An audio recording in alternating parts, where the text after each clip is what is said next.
Bali-balita pa nga rin ngayon sa social media ang di umano ay hiwalayang Christian Reyes at Marco Gumabaw. But since sa ating update na ito ay napabalita na nag-follow na nga si Christian Reyes kay Marco. Pero until now ay hindi pa nga rin kinukumpirma nila Christian Reyes at Marco Gumabaw kung hiwalay na ba sila o hindi. Kumakalat din sa balita ang di umano ay rason ng hiwalayan ng dalawa.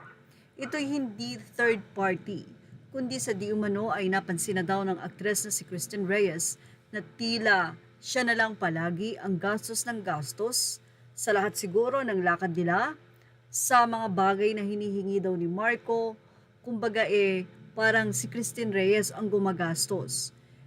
Si Marco Gumabaw din ay sinasabi na tinutukoy ni Ivana Alawi sa nasabi nga pong pag-amin nito na di umano ay nagkaroon siya ng boyfriend pero ginatasan lang daw siya nito.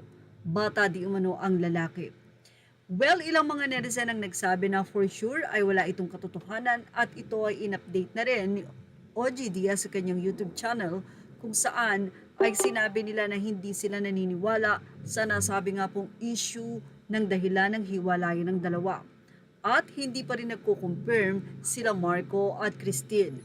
Sa katunayan, hindi ito ang kauna-unahan na napabalita na hiwalay na sila Marco Gumabaw at Christine Reyes. Dahil before pa lang, nagkaroon na rin ng issue ng pag-unfollow ang dalawa sa isa't isa. Pero kinalaunan ay nag-post at nagpaliwanag din si Christine na hindi nga sila hiwalay ni Marco.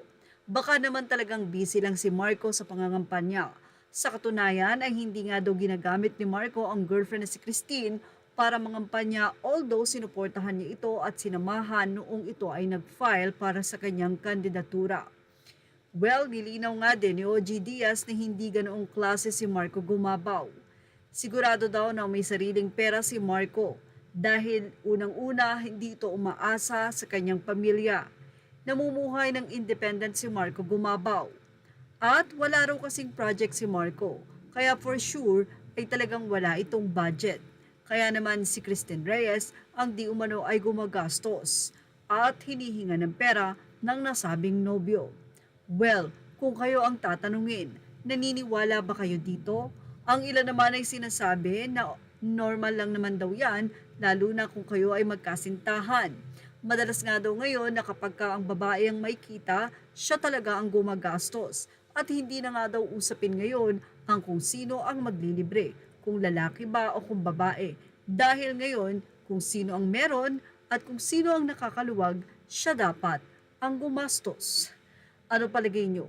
Ilagay na ang inyong opinion dito sa ating comment section. Images or all credit to the rightful owners. Thank you for watching Showbiz Now.